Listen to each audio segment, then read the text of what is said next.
Ads कोई बीमारी नहीं है, वो खाम का एक हवा खड़ा किया गया है कंडोम्स बेचने के लिए। मैं 3 प्रोफेसर से मिल चुका हूं जो मेडिकल कॉलेज में काम करते हैं। एक तो प्रिंसिपल है भोपाल मेडिकल कॉलेज के, वो बोलते हैं, और एक नागपुर मेडिकल कॉलेज के प्रिंसिपल, दोनों बोलते हैं कि ये सच में एक धोखा है, ये वास्तव में कोई बीमारी नहीं है। और HIV पॉजिटिव हो जाएगा तो नेगेटिव भी हो जाएगा। सुबह सुबह खाली पेट और ज्यादा नहीं, 2-3 चम्मच बस। हाँ, और इसके 1 तास पहले अगर गोली तो पिया तो और भी अच्छा। वो कहते हैं अब मुझे करना क्या है। उसने एक बार मुझे खत लिखा, मैंने उसको कहा, क्योंकि उसको औषध दिया है, नीम का रस भी पीती है, स्वस्थ तो है, काम भी कर रही है, इसका वाला ठीक है, लेकिन पॉजिटिव नहीं। पहले परीक्षण करे और वो रस रोज पीना, सवेरे खाने पे, ये 3 उपाय करने से बिल्कुल अच्छा करता है। स्टेज 3rd स्टेज तक तो बहुत अच्छा करता है। 4th स्टेज हो तो फिर उसके बाद होम्योपैथी की भी दवा देनी पड़ती है साथ में। देखो भाई, मैं तुमको मेरी बात बताऊं, मेरे पास जितने HIV पॉजिटिव आए, एक को भी मैंने मरने नहीं दिया, सबको ठीक करके काम पे लगाया। मेरे अपने 3-4 कार्यकर्ता हैं इसी आजादी बचाओ आंदोलन, जो HIV पॉजिटिव थे, अभी वो बिल्कुल नॉर्मल है, उनकी शादी कराया, बच्चे हुए, बच्चे स्वस्थ हैं। हाँ, और वो इसी आंदोलन में काम करते हैं। इसलिए मैं सबको बोलता हूं कि कोई भी HIV पॉजिटिव हुआ, आप मेरे पास ले आओ उसे। नहीं, एडवर्टाइज मत करो, एडवर्टाइज करोगे तो ये सब आपके दिमाग खा जाएंगे। डॉक्टर कहेंगे तो हमारा धंधा खराब करने पे लगे हुए। हाँ, व्यक्तिगत रूप से आपको पता चले, जाहिरात मत करो, लेकिन जब हम काम करते हैं और काम करते पता चले, उसको जरूर दे। Acquired immunity deficiency syndrome, 1 minute, ये कोई बीमारी नहीं है, ये कुछ लक्षण है। लक्षण है तो इनसे संभावना है कि बीमारी हो सकती है। अब संभावना क्या है मैं समझाता हूं। जैसे ये अभी आई थी ना, इसको इस समय डिफिशियंसी है, रेजिस्टेंस नहीं है इसके शरीर में। जब भी शरीर की प्रतिकारक शक्ति कम होती है तो एड्स के सारे सिम्टम्स आ जाते हैं। अब ये जो आई इसको इस समय प्रतिकारक शक्ति कम है, क्योंकि इसको बहुत बड़ा धक्का लगा है। इसके 6-7 बरस के बेटे की मौत हो गई है, तो मन एकदम कमजोर हो गया है, तो अभी इसकी प्रतिकारक शक्ति चली गई है। तो हम ये नहीं कह सकते कि इसको एड्स हो गया है। अब इसका परीक्षण करो तो इस समय HIV पॉजिटिव निकल आएगा। रक्त परीक्षण करा दो इसका, क्योंकि इसकी पूरी प्रतिकारक शक्ति खत्म हो गई है। अभी तो मैंने औषधि दी, आपको थोड़ी देर में बढ़ जाएगी, शायद बढ़ भी नहीं होगी, लेकिन अगर इसको औषधि दिए बिना हम परीक्षण करते हैं तो बराबर डॉक्टर कहेगा इसको एड्स है। बीमारी नहीं है, हमारे शरीर की प्रतिकारक शक्ति जब कम हो जाती है तो उसके कारण होने वाले लक्षण हैं जिनको एड्स कहा जाता है। कि फिर मरते क्यों है? मरते हैं, उनको दूसरी कोई और बीमारी आती है साथ में, और वो बीमारी आती है तो शरीर ठीक नहीं कर पाता, क्योंकि शरीर की प्रतिकारक शक्ति खत्म हो गई है। और जब प्रतिकारक शक्ति नहीं होती तो कोई बीमारी ठीक नहीं होती। तो जिसको भी एड्स हो गया, मान लो उसका लीवर फेल हो गया, तो उसका हृदय घात भी आ सकता है, क्योंकि प्रतिकारक शक्ति कम है, उसमें भी मृत्यु हो सकती है। तो डॉक्टर कहेगा कि इसको एड्स से मर गया, जबकि हृदय घात से मरा। या कुछ ऐसी बीमारियां हैं जो सेक्स से होती हैं, जैसे गोनोरिया, मैंने बोला, लिंग में धवलकर सड़ जाता है, कीड़े पड़ जाते हैं लिंग में, उसमें मौत हो जाती है, तो डॉक्टर कहता है एड्स से मर गया, जबकि वो गोनोरिया है। वो होता है, आप अनेक स्त्रियों के साथ संसर्ग करो तो होता है, वायरल डिसीज है। ऐसे ही एक सिफिलिस बीमारी है, वो भी सेक्स से होने वाली बीमारी है, तो उसमें हो जाए तो मृत्यु हो जाती है, तो डॉक्टर कहते हैं एड्स से मर गया।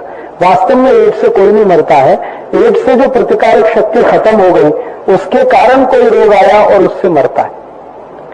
तो उसका उन्होंने डर फैला दिया पूरे देश में, और ऐसा डर फैला दिया है कि गांव में घर घर में घुस गया दिमाग में, और वो दिमाग में घुस गया, उसका धंधा उनको भरपूर मिल रहा है। क्या धंधा मिल रहा है? जिस देश में कंडोम की बिक्री नहीं होती थी, आज हर दिन 50-50 कोटी कंडोम बिक रहा है, और एक कंडोम पे उनको 50 पैसे नेट प्रॉफिट होता है, तो रोज का 25 कोटी रुपए कमा रहे हैं। तो एड्स के प्रचार के लिए 2-3 कोटी खर्च करते हैं, और इधर से रोज 50 कोटी कमाते हैं। साल का करीब करीब 15 से 20 हजार कोटी रुपए का धंधा है ये है असलियत। और मैंने जितने बड़े बड़े डॉक्टर हैं सबको चैलेंज किया है कि आप मुझे कोई HIV पॉजिटिव पेशेंट दिखाओ जिसका एग्जामिनेशन कहता हो कि ये HIV पॉजिटिव ही है, बाकी इसको कोई रोग नहीं है, तब मैं मानूंगा कि एड्स हुआ है। अगर उसका लीवर फेलियर है तो लीवर का प्रॉब्लम है, किडनी फेलियर है तो किडनी का प्रॉब्लम है, हृदय का है हृदय का है, मस्तिष्क फेलियर तो ब्रेन स्ट्रोक है। खाली ऐसा कोई पेशेंट दिखाओ जिसको एड्स हुआ हो और मृत्यु हो। सिफिलिस है तो वो तो सेक्सुअल डिसीज है, गोनोरिया तो सेक्सुअल डिसीज है। और ये सभी रोग के जब मैं इलाज करता हूं पेशेंट ठीक हो जाते हैं। इसका माने उसको रोग वो है, बाकी प्रतिकारक शक्ति कम है। मैं वैशाली ताई की सब रिपोर्ट देख लूं तो बता सकता हूं। मुझे मेरा कंफर्मेशन है कि उसको एड्स नहीं है। मैंने वैशाली को पहले दिन कहा था ये बात। आप बोले थे कार्य में हाँ, देख के सब उसका सब देखा था मैंने, और मैंने उसी दिन कह दिया था कि इसको एड्स नहीं है। और मैंने वैशाली ताई को भी ये समझाया था कि तुम हर जगह गाओ, जा जाकर अपनी ये कहानी मत गाओ कि मुझे एड्स हुआ था और मेरा पति ऐसा था, घर वालों ने ऐसा किया। तुम्हें है नहीं है, तुमको कहानी ही कहनी है तो व्यसन मुक्ति की कहो, स्वदेशी की कहो, रासायनिक खत बगैर खेती करो उसकी कहानी गाओ। ये अपनी कहानी क्यों गाती है बार बार? वो गलत है। अपना सिर दर्द हटाने के लिए वो बोल देते हैं कि इसको तो एड्स हो गया, क्योंकि उनको समझता नहीं। अब मैं आपको बताता हूं, पंडित नेहरू की मृत्यु सिफिलिस से हुई थी, सबसे खराब सेक्सुअल डिसीज है, लेकिन उनको एड्स नहीं था। आज के जमाने में होते तो दुनिया उनको एड्स हुआ ये डिक्लेयर कर देते। तो एड्स होना वो प्रतिकारक शक्ति के कम होने की निशानी है, और प्रतिकारक शक्ति किसी भी कारण से कम हो सकती है। ये आई का बच्चा मर गया, इसकी प्रतिकारक शक्ति कम हो गई क्योंकि इसको मानसिक त्रास हुआ। किसी का एक्सीडेंट हो गया, एक्सीडेंट होने के तुरंत बाद प्रतिकारक शक्ति कम हो जाती है शरीर की। कोई व्यक्ति को बहुत भयंकर आर्थिक हानि हो गई तो आर्थिक हानि होते ही प्रतिकारक शक्ति कम हो जाती है। दुख हो गया तो प्रतिकारक शक्ति कम। तो प्रतिकारक शक्ति कम हो गई है तो हम ये नहीं कह सकते कि एड्स हो गया। अभी हम इसको टेस्ट कराएंगे तो पॉजिटिव निकल आएगा, लेकिन एड्स नहीं है इसको। अभी जो प्रकार का वो भी गलत है, वो गलत है। उनको वैश्यावृत्ति नहीं रोकने की है, उनको वैश्याएं सब कंडोम इस्तेमाल करें और उनका धंधा बढ़े, इसके लिए ये कहते हैं बार बार। आप बताओ, वैश्यावृत्ति जो है ना उतना ही पुराना धंधा है जितनी पुरानी मनुष्य जाति है। ये उतना ही पुराना धंधा है, जितनी मनुष्य जाति पुरानी उतना ही धंधा है। तो पहले क्यों नहीं था, अभी कहां से आ गया? तो कहते हैं अफ्रीका से आ गया है ना, तो अमेरिका में क्यों नहीं आया?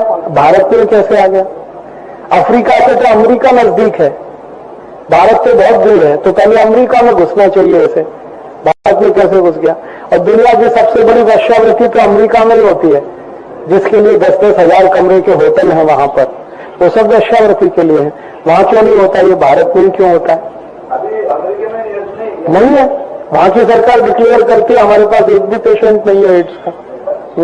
डेनमार्क में नहीं, बेल्जियम में नहीं, स्वीडन में नहीं, स्विट्जरलैंड में नहीं, फ्रांस में नहीं, जर्मनी में नहीं। ये सिर्फ बोलते हैं भारत में है, पाकिस्तान में है, बांग्लादेश में है, अफ्रीका में है, क्योंकि ये सब देश ऐसे हैं जो गरीब हैं और अमीर देशों से कर्ज लेते रहते हैं। तो वो जो बोले हम उनकी हाँ में हाँ मिलाते रहते हैं, हाँ है, हाँ है। उन्होंने कहा कि भारत में 50 लाख लोग एड्स के मरीज हैं, हमारे पंत प्रधान ने कहा हाँ है, पूछो कब है, कहाँ है, दिखा दो, तो गिनती किसी के पास नहीं। ये बहुत बड़ा हम्बग है। इसके पीछे एक ही टारगेट है, कंडोम की बिक्री बढ़ाना। ये प्लानिंग अमेरिका का ही है, उनकी कंपनियां हैं जो कंडोम बनाती हैं। तो दुनिया में सबसे ज्यादा कंडोम की खप जो हो सकती है भारत और चीन, क्योंकि 140 कोटी चीन में है और 110 कोटी हम हैं। 110 कोटी में कल्पना करो 50 कोटी स्त्री, 50 कोटी पुरुष, और उसमें से 35 कोटी भी रोज अपना संसर्ग करते हो, तो उनका कैलकुलेशन है कि 35 कोटि कंडोम रोज बिकेगा और एक पे 50 पैसे का नेट प्रॉफिट है। तो रोज का धंधा उनका 17-18 कोटि का है। साल का कितना, 365 का गुणा कर लो। तो ये क्या करते हैं, ये लोग संस्थाओं को पैसा देते हैं और वैशाली ताई जैसे लोगों को इस्तेमाल करते हैं प्रचार के लिए कि तुमको हम मानधन देंगे, टीए देंगे, तुम ये गांव में जाओ, वहां बोलो, वहां जाओ, वहां बोलो, वहां जाओ, वहां बोलो। अब वैशाली ताई भोली वाली है, उसको ये राजनीति समझती नहीं है, तो वो जगह जगह बोलती है, तो उनका प्रचार होता है, तो कंडोम की बिक्री बढ़ती है। ये बात अभी तक किसी ने खुले नहीं कही है। मैंने वैशाली ताई को ये कहा था कि तुम ये मत करो, इसीलिए कहा था। अब एक दिन उसने मुझे खत लिखा था, 4 या नहीं 6 पन्ने का, 8 पन्ने। उसमें उसने ये सब खोल के बताया कि मैं जिस संस्थाओं में काम करती हूँ वहां कैसा घोटाला है।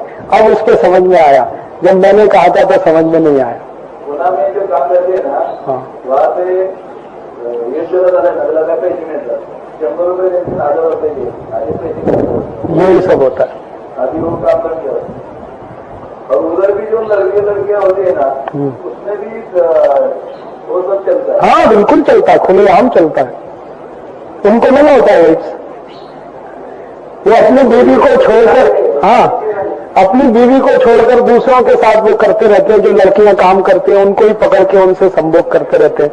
उनको नहीं होता, क्योंकि वो खुद जानते हैं कि ये होता ही नहीं है। इसमें 1% भी सत्य नहीं है। तो कोई भी डॉक्टर कहेगा इसको एड्स हो गया, जबकि वो कोई और कारण हो सकता है, तीसरा कारण हो सकता है, चौथा कारण हो सकता है। तो हमारे यहाँ तो ये इतना बड़ा हैंडल है, इतना बड़ा फ्रॉड है, जिसकी कोई कल्पना नहीं। मेरे बहुत अच्छे दोस्त हैं, भोपाल मेडिकल कॉलेज के डायरेक्टर हैं। उन्होंने और मैंने दोनों ने मिलकर जाहिरात दिया था अखबार में, टाइम्स ऑफ इंडिया, कि हम सबको चैलेंज करते हैं, कोई हमको HIV पॉजिटिव पेशेंट लाके दे और हम उसको नेगेटिव करके वापस देंगे। और जिसने लाया उसकी जवाबदारी होगी कि अगर हमने नेगेटिव कर दिया तो उसको खर्चा पूरा देना पड़ेगा, सबसे माफी मांगनी पड़ेगी कि इसको एड्स नहीं है। आज तक कोई नहीं लाया। जाहिरात किया है हमने टाइम्स ऑफ इंडिया में, हिंदुस्तान टाइम्स में, कि एड्स कोई बीमारी नहीं है। वो खाम का एक अहुआ खड़ा किया गया है कंडोम्स बेचने के लिए। मैं 3 प्रोफेसर से मिल चुका हूं जो मेडिकल कॉलेज में काम करते हैं। एक तो प्रिंसिपल है भोपाल मेडिकल कॉलेज के, वो बोलते हैं, और एक नागपुर मेडिकल कॉलेज के प्रिंसिपल, दोनों बोलते हैं कि ये सच में एक धोखा है, ये वास्तव में कोई बीमारी नहीं है। और HIV पॉजिटिव हो जाएगा तो नेगेटिव भी हो जाएगा। सुबह सुबह खाली पेट, और ज्यादा नहीं, 2-3 चम्मच बस। हाँ, और इसके 1 तास पहले अगर गोमूत्र पिए तो और भी अच्छा है।